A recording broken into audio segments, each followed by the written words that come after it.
Madame, Monsieur, bonsoir et bienvenue dans votre hebdo des églises adventistes du 7e jour, Fédération Martinique. Voici les titres de cette édition. Direction le festival de jeunesse adventiste où des jeunes témoignent de leur expérience et des temps forts qu'ils ont vécus. Retour sur la cérémonie de Sainte Seine pastorale, un moment de communion et de consécration. Enfin, retrouvez toutes vos émissions hebdomadaires, vos rendez-vous spirituels et éducatifs. Place maintenant au développement de ces titres.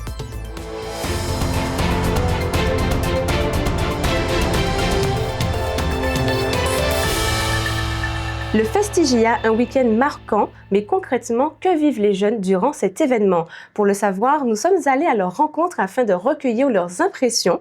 Lors de la dernière édition, les participants ont pris part à 3 ateliers autour des thèmes « Guérir et accompagner »,« Aimer vrai » et « Chrétiens et réseaux sociaux ». Nous avons tendu notre micro à 3 d'entre eux.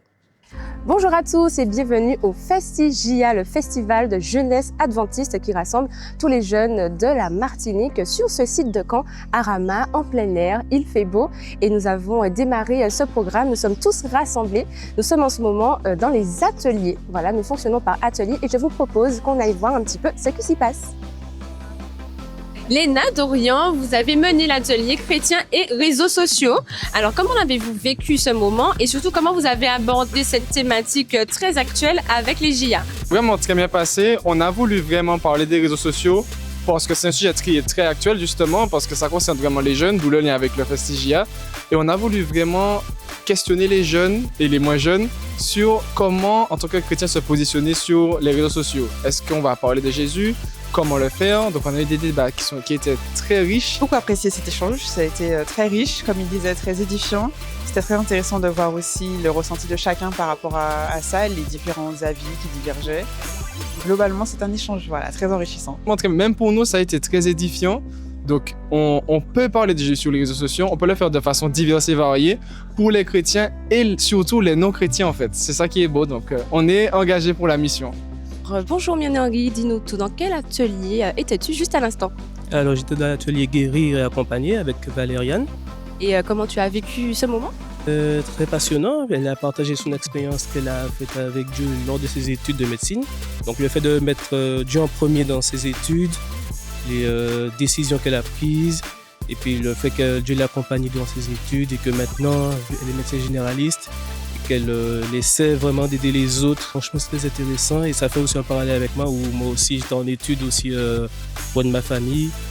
J'espère pouvoir aussi prendre exemple sur elle et aussi aider les autres par la suite. Donc tu as pu trouver les clés, les réponses en fait à ton questionnement. Bonjour Lunel et Nalitz. On voudrait simplement savoir dans quel atelier vous étiez juste à l'instant. Alors l'atelier s'appelle Aimer vrai. L'atelier était très enrichissant, elle nous a posé des questions assez pertinentes pour savoir concrètement comment, déjà on a parlé des langages de l'amour, comment aimer, le rapport entre l'amour qu'on reçoit, qu'on veut recevoir plutôt, et l'amour que l'on donne.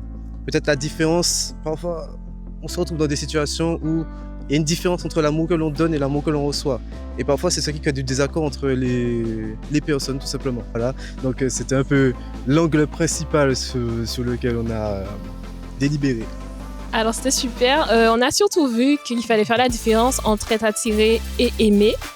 Donc, c'est vrai que beaucoup se posaient la question, est-ce que c'est au bout de 3 jours qu'on aime réellement ou est-ce que c'est à la fin de la journée comme aujourd'hui, j'ai rencontré quelqu'un, on s'est échangé nos numéros et puis à la fin de la journée, on se dit qu'on s'aime. Donc, finalement, l'amour, pour moi, c'est un choix. Donc, je pense que beaucoup de personnes doivent comprendre ça au fur et à mesure. Et puis, savoir aussi ce que l'autre a besoin, ce que moi dont j'ai besoin pour qu'on puisse à la fin se donner ce qu'il faut. Ce vendredi 26 juin à 18h45, le temple adventiste de Smyrne accueille la cérémonie de Sainte Seine pastorale. Ce temps de communion réunit pasteurs et anciens, tout en demeurant ouvert à l'ensemble des membres et sympathisants qui souhaitent y participer. Durant le lavement des pieds, c'est un temps de silence et un temps d'écoute. Chaque année, pasteurs et anciens se retrouvent pour un moment solennel, la Sainte Seine pastorale.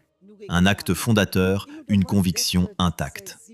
Et pasteur Lucéa, petit rappel de quand tout cela a commencé et pourquoi cela reste aujourd'hui aussi essentiel. La Sainte Seine est un rituel chrétien établi par Jésus lui-même. Et la Bible nous dit dans Jean 13 qu'il a mis le comble de son amour pour les disciples. Il va leur montrer la voie par excellence, le fait de savoir s'humilier. Et donc, lui qui est le grand maître, il a choisi de descendre, de laver les pieds de ses disciples. Alors que normalement, c'est le disciple qui lave les pieds du maître. Et Jésus va dire, vous m'appelez maître et Seigneur et vous faites bien. Je vous ai donné un exemple et vous devez suivre cet exemple. Pratiquons la Sainte Seine parce que le Christ nous a donné l'exemple par excellence et il souhaite établir la fraternité. Et il souhaite par-dessus tout que nous puissions nous humilier et que nous puissions nous aimer les uns les autres. Lorsque nous lisons toujours dans le chapitre 13, il est dit, l'expression est utilisée, ceux qui sont lavés n'ont plus besoin que de se laver les pieds. Donc Jésus est en train d'établir un rite nouveau. Il dit que si on a déjà été lavé, donc on n'a pas besoin, parce que l'apôtre Pierre avait dit à Jésus, Seigneur, pas seulement mes pieds, mais tout mon corps. D'accord? Mais Jésus lui dit, non, tu n'as pas besoin que tout le corps soit lavé une fois que tu es déjà lavé. Donc, en quelque sorte, celui qui a reçu le Christ reçoit un premier lavage par le baptême. Et après le baptême, il n'a plus besoin d'être rebaptisé à nouveau. Même s'il se sent éloigné du Christ, il peut pratiquer la scène et reconnaître au travers de la scène le sacrifice de Jésus. Et s'il reconnaît ce sacrifice, ses péchés sont pardonnés aussi. Maintenant, autant que faire se peut, il faut se laver les pieds et aussi prendre le pain et le vin. Parce que le Seigneur nous a montré un exemple total. Lui, d'abord, il a lavé les pieds et ensuite, il est passé à table. Donc, si c'est un modèle qu'il nous a donné, nous devons suivre le modèle comme le maître nous l'a enseigné. Faire autrement, c'est ne pas suivre le modèle qui nous a été enseigné. La deuxième édition de cette cérémonie se tient ce vendredi 26 juin à 18h45 au temple Smyrne.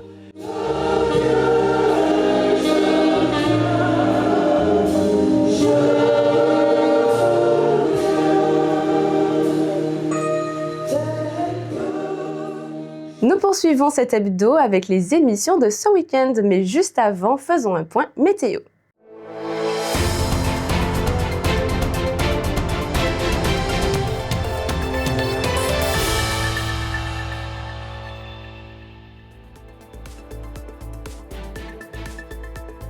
Bonsoir à tous, ravi de vous retrouver pour la dernière de cette saison. Voyons tout de suite les prévisions pour ce soir et demain.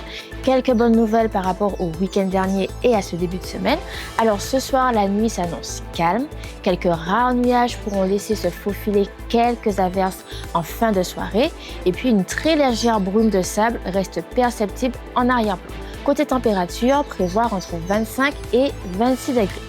Samedi matin, le soleil s'impose dès le réveil, l'atmosphère est lumineuse malgré le voile de poussière et puis la température elle est déjà bien haute avec un bon 27 degrés. Dans l'après-midi, le soleil continue de briller généreusement, tout au plus quelques cumuls sur le relief. La chaleur est marquée avec des maximales pouvant atteindre les 31 degrés. Et puis le ciel se dégage doucement pour laisser dans la soirée la douceur s'installer avec au thermomètre un 26 degrés. Voyons maintenant l'état de la mer. En Atlantique et dans les canaux, la mer est agitée avec des crues entre 1,50 m et 1,80 m. En Caraïbes, elle est peu agitée au large, belle à la côte avec des crues inférieures à 1 m. L'indice atmosphérique prévu pour samedi est bon. Et puis le soleil, quant à lui, se lèvera à 5h37 pour se coucher à 18h37. 36.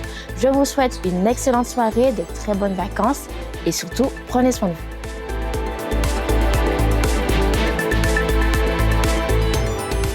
Merci Audrey pour ces prévisions concernant notre temps. Place maintenant à un aperçu de vos émissions hebdomadaires avec des programmes spirituels et éducatifs tout au long de la semaine. Pour ce samedi, un nouvel épisode de votre émission Les Sentiers du Bonheur. Le thème de cette semaine, trouvons le bon sens. Écoutons un extrait. Dès la semaine prochaine, de nouvelles grilles seront proposées aux auditeurs des différents médias. Les jeunes seront en grandes vacances. Les sportifs aussi auront ou ont déjà droit à leur break, sauf ceux de la Coupe du Monde de football bien sûr. Et pour les Sentiers du Bonheur, pendant les vacances, la randonnée se poursuit avec de nouvelles voies. Dans les Écritures, on trouve cette déclaration « La fin d'une chose vaut mieux que son commencement » et ce qui correspond bien à notre période. La formule se lit dans le livre de l'Ecclésiaste, un livre très particulier dans la Bible. Il est rédigé en forme d'essai sur le sens de la vie, sur notre raison d'être et sur les priorités que les humains se donnent. Pour la fin de la saison, prenons donc le temps d'écouter l'Ecclésiaste et de réfléchir avec lui sur le sens de la vie. Qu'apprend-on en parcourant ce livre ? Le livre de l'Ecclésiaste est assez court, mais il est très dense. Pour cette chronique, on peut retenir 3 grands axes de la pensée de l'auteur. Et nous le verrons, son enseignement demeure pertinent malgré les siècles qui nous séparent de lui. Vous pouvez retrouver l'intégralité de cette émission sur adventiste.mq ou sur les ondes d'Espérance FM les 91.6 le samedi à 13h. Découvrons maintenant la nouveauté musicale de la semaine avec ce Worship Moment avec un medley proposé par le groupe de Stéphanie Jacques.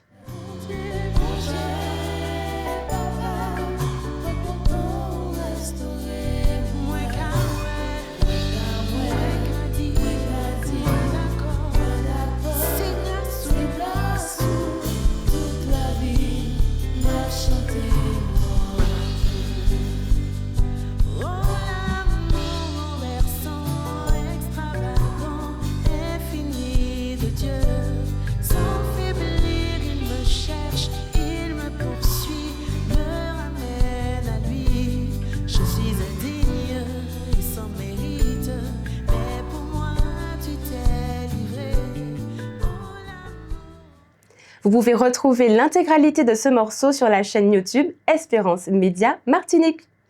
Place à vous, mesdames, avec votre émission Femmes vertueuses, Femmes de valeur. Nadia, je reçois une nouvelle femme pour un nouveau témoignage. Pendant près de 8 ans, c'était pour m'occuper de ma mère. Et quand je suis revenue à la maison, après le décès de ma mère, il y a eu quelque chose qui s'est passé. Et quand j'ai découvert la chose, j'ai eu un souci de santé par la suite. Mais je ne m'étais pas rendu compte. Et il fallait que, après le décès, je devais partir sous la Guadeloupe. Et quand je suis arrivée sous la Guadeloupe, quand j'ai débarqué en Guadeloupe, le jour que je suis débarquée, j'ai eu une souffrance, mais vraiment atroce, ne pouvant pas tenir. Je ne pouvais pas me tenir debout, je ne pouvais pas marcher. Est-ce qu'elle était physique ou mentale? Physique. Très physique, et je ne pouvais pas marcher. Et quand je suis allée voir le médecin que je devais voir, et pour les soins que j'étais partie, les soins n'ont pas pu se faire à cause de ce que j'avais. Cet épisode est déjà disponible sur notre page Espérance Média Martinique. C'est déjà la fin de votre hebdo. Cette édition marque également la fin de cette belle saison. Au fil des semaines, nous avons eu la joie de partager avec vous l'actualité de nos églises, de mettre en lumière de belles initiatives, des témoignages inspirants et des moments forts vécus au sein de notre fédération. Merci de votre fidélité. Merci également à tous ceux qui ont contribué à faire vivre ce rendez-vous hebdomadaire. Nous vous donnons rendez-vous dès le mois de septembre pour une nouvelle saison riche en rencontres, en informations et en bénédictions. Bonnes vacances et à très bientôt sur Espérance Média Martinique.